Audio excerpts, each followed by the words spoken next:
Le chef-d'œuvre de la Renaissance se reflète avec majesté dans les eaux du Cher. La photo souvenir fait de nouveau le tour du monde. À Chenonceau, les touristes et leurs accents sont de retour. Dal Piemonte, Italie e dalla Lombardia. Brazil, São Paulo.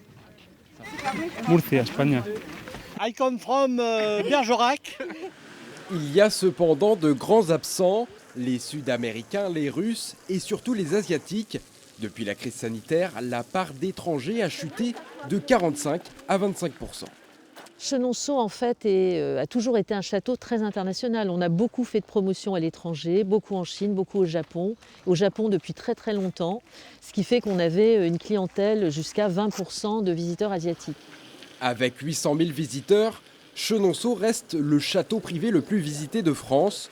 Une fréquentation soutenue par les Français et le retour de certaines nationalités depuis mi-juin.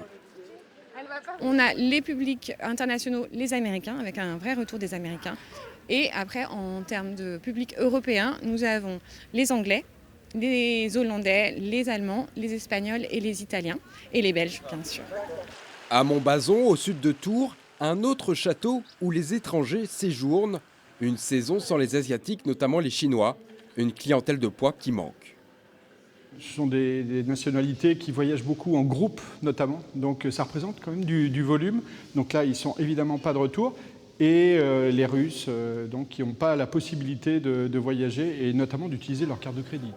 Après 2 étés compliqués, les professionnels du tourisme peuvent compter sur les Anglais et les Américains, le top 2 des nationalités de retour en Touraine.